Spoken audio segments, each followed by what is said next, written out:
हम मानव इतिहास के उस निर्णायक मोड़ पर वापस जा रहे हैं, आज से तकरीबन 1400 साल पहले जज़ीरा नुमा अरब की तरफ।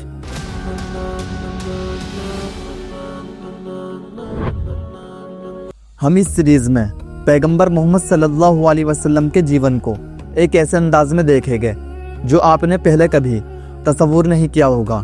कभी हम खुद को वही के शुरुआती दिनों में पाएंगे, दारुल अरकम में मुसलमानों की उन गुप्त सभाओं के बीच, तो कभी रोमांच अपने चरम पर होगा जब हम उमर रज़ियल्लाहु अन्हु को मक्का के मुशरिकीन की ओर निडर होकर लपकते हुए देखेंगे। जो कोई भी मोहम्मद को मारेगा, मैं उसे 100 लाल और काले ऊंटों का इनाम दूंगा। मोहम्मद की बात मानने वालों का यही हश्र होता है, इसे एक चेतावनी समझो। ऐसे भी पल आएंगे जब हम उदास होंगे और हमारी आंखें नम होगी। कभी हम डर महसूस करेंगे तो कभी हम मुस्कुराए बिना नहीं रह पाएंगे, लेकिन ज्यादातर समय हमारा दिल सुकून से भरा होगा उस पैगंबर की कहानी से, जिन्होंने हमें सिखाया कि सबसे निराशाजनक परिस्थिति में भी रास्ता कैसे निकाले। हम सीखेंगे कि अपनी जिंदगी के बंद रास्तों पर कैसे काबू पाना है। हम सिर्फ घटनाओं को देखकर आगे नहीं बढ़ेंगे, बल्कि हम उनके पीछे छिपे गहरे अर्थों को समझने की कोशिश करेंगे। ये सफर आपको एक नई राह पर ले जाएगा और आपको खुद की असली पहचान कराएगा। ये कहानी है अल्लाह के सबसे प्यारे महबूब की, वो हस्ती जिसने अपनी पूरी जिंदगी उम्मत के लिए कुर्बान कर दी, जिन्हें मुनाफिकीन ने बार बार धोखा दिया और बदनाम करने की कोशिश की। ऐसा वक्त भी आया जब वो महीनों तक भूखे रहे, और ऐसा वक्त भी जब उन्होंने अपने प्यारों को खोया और अपने ही हाथों से उन्हें दफनाया। वो हमेशा लोगों को रोशनी और हिदायत की तरफ बुलाते रहे, लेकिन बदले में उन पर पत्थर बरसाए गए। मैंने आज तक किसी को अपने ही परिवार के लिए इतनी बुराई और आफत लाते नहीं देखा जितनी तुम लाए हो।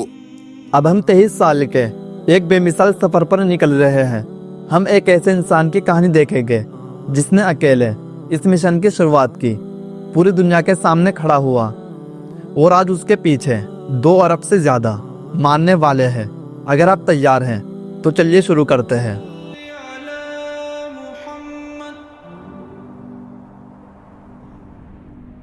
उस रात जब मक्का की गर्मी कुछ कम हुई थी, वो साल 571 का और पीर का दिन था। मक्का की वो खामोश गलियां इंसानी तारीख की सबसे बड़ी घटनाओं में से एक की गवाह बनने वाली थी। अब्दुल मुत्तलिब लंबे समय से इस पल का इंतजार कर रहे थे, और आखिरकार उन्हें वो खुशखबरी मिल गई। आमिना ने एक बेटे को जन्म दिया है। उनका दिल खुशी और उत्साह से धड़क रहा था जब से उनके बेटे अब्दुल्ला का इंतकाल हुआ था। उस बच्चे के लिए उनकी मोहब्बत और फिक्र जो उनकी बहू आमिना की गोद में था और भी ज्यादा बढ़ गई थी। जरा उस रात को तसव्वुर करें। अब्दुल मुत्तलिब घर की तरफ दौड़ते हैं, अपने नन्हे पोते को गोद में लेते हैं और उसे लेकर काबा की तरफ चल देते हैं। वो अपने रब का शुक्र अदा करते हैं, दुआ करते हैं और उस बच्चे का नाम रखते हैं मोहम्मद। आपने यही नाम क्यों चुना? क्योंकि मैं चाहता हूं कि अल्लाह और लोग उसकी तारीफ करें। ये नाम आमिना को एक ख्वाब में बताया गया था, और जब उन्होंने ये बात अब्दुल मुत्तलिब को बताई तो उन्होंने यही नाम रखने का फैसला किया। अपने शोहर अब्दुल्ला की छोड़ी हुई इस अमानत को सही सलामत जन्म देने के बाद आमिना को बहुत सुकून और तसल्ली मिली। उस जमाने के मक्का में बच्चों को दाई माँ के पास भेजने का एक आम रिवाज था। ऐसी महिलाएं जो उन्हें अपना दूध पिलाती और उनकी देखभाल करती थी, ताकि बच्चे कुछ समय के लिए मक्का के कठिन वातावरण से दूर रह सके। जाहिर है अपने बच्चे से अलग होना एक माँ के लिए बहुत मुश्किल था, लेकिन इस सब के पीछे 2 अहम वजह थी। पहली वजह बच्चे की सेहत थी, और दूसरी वजह थी बच्चे की भाषा और बोलने के कौशल को निखारना। उस दौर में अरबी भाषा में बेहतरीन अंदाज में बात करना बहुत मायने रखता था। बच्चों को बनु साद के इलाके में भेजा जाता था, जहां वो रेगिस्तान और खुले मैदान में आज़ादी से पल सके, और अरबी भाषा को सबसे खूबसूरत अंदाज में सीख सके। उस इलाके की दाइयाँ आम तौर पर अमीर और ऊंचे घरानों के बच्चे ढूंढती थी, क्योंकि इस रिश्ते के जरिए उनके बच्चे के परिवार के साथ एक रिश्ता बन जाता था, और जब तक पिता जिंदा रहते वो उनसे मदद और सहारा लेती रहती थी। नबी करीम सल्लल्लाहु अलैहि वसल्लम भी एक ऊंचे घराने से थे। उनके दादा अब्दुल मुत्तलिब मक्का के सरदार थे, लेकिन वो बूढ़े हो चुके थे, और नबी करीम सल्लल्लाहु अलैहि वसल्लम के वालिद का इंतकाल उनके पैदा होने से पहले ही हो गया था। और क्योंकि वो एक यतीम थे, इसलिए कोई भी दाई माँ आमिना के बच्चे को लेने के लिए तैयार नहीं थी। तो अब क्या होगा? क्या उन्हें कोई भी नहीं ले जाएगा? क्या उन्हें इसी सख्त मौसम वाले शहर में बड़ा होना पड़ेगा? आमिना बेबस खड़ी होकर देख रही थी कि दाइयाँ कैसे एक एक करके बच्चों को लेकर मक्का से बाहर जा रही है।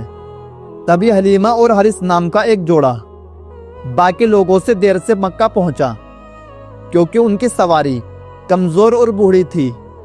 उन्हें बारी बारी से उस पर बैठना पड़ता था, इसलिए वो समय पर नहीं पहुंच पाए।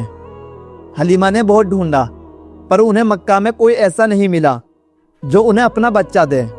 इतनी दिक्कतों से मक्का पहुंचने के बाद अब उन्हें खाली हाथ वापस लौटना पड़ रहा था, और उनके इलाके में अकाल भी पड़ा हुआ था, और उनके लिए खुद का पेट भरना भी मुश्किल हो रहा था।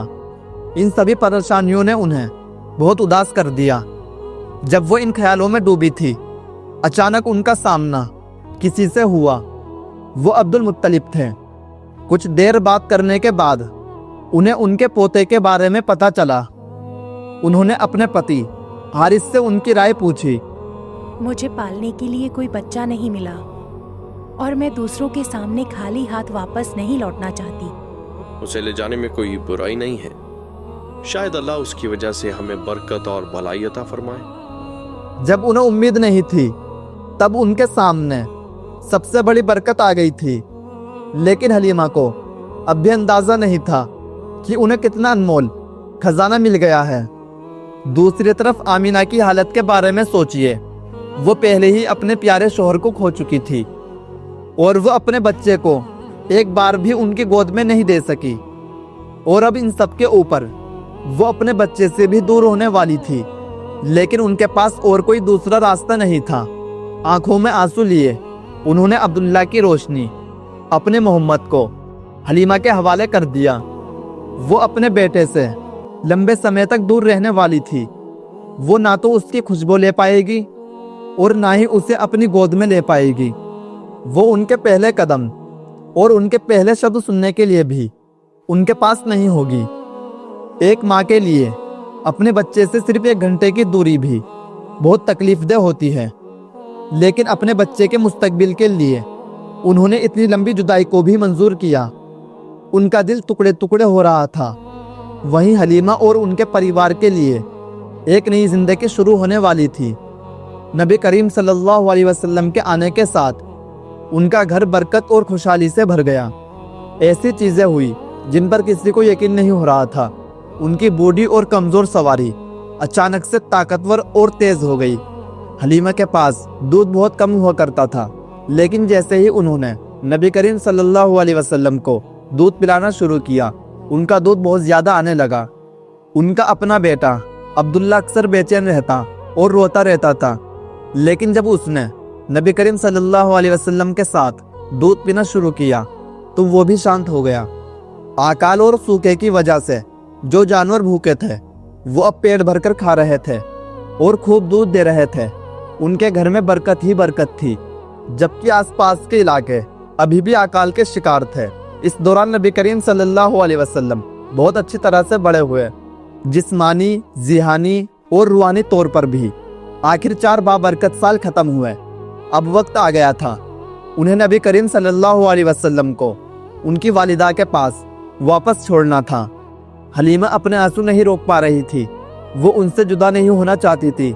वो उन्हें गले लगाती और बार बार चूमती, पर उनके पास और कोई रास्ता नहीं था। एक लंबी जुदाई के बाद आमीना और उनका बेटा आखिरकार फिर से साथ थे। अब वो जब चाहे उनका हाथ पकड़ सकती थी انہوں نے ایک دوسرے کو گلے لگایا جیسے وہ جدائی کے ہر ایک دن کی کمی پوری کرنا چاہتے ہو۔ وہ پھر کبھی جدا نہیں ہونا چاہتے تھے۔ اس ملان نے ان مشکل سالوں کے درد کو کم کر دیا۔ 1.5 سال ساتھ بتانے کے بعد وہ اپنے رشتہ داروں اور اپنے والد کی قبر پر جانے کے لیے مدینہ گئے۔ جب وہ قبر پر پہنچے تو آمینہ کی آنکھوں میں غم صاف دیکھا جا سکتا تھا۔ ان کا من اور دل اپنے شوہر کے ساتھ بتائے ان دنوں کی یادوں سے بھر گیا، جیسے انہوں نے ابھی ابھی انہیں کھویا ہو۔ وہ رونے لگی۔ اللہ کے رسول صلی اللہ علیہ وسلم یتیم پیدا ہوئے تھے۔ انہوں نے بنا اپنے والد کے اس دنیا میں اپنی آنکھیں کھولی تھی۔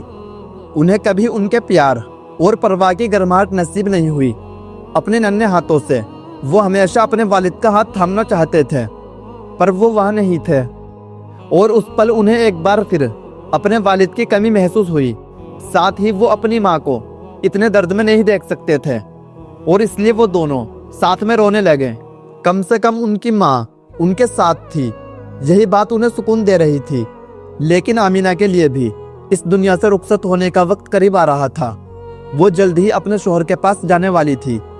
اگر آپ اس سیریز میں ہمارا ساتھ جڑنا چاہتے ہیں تو سبسکرائب کریں اور کمنٹ میں پارٹ 2 لکھیں۔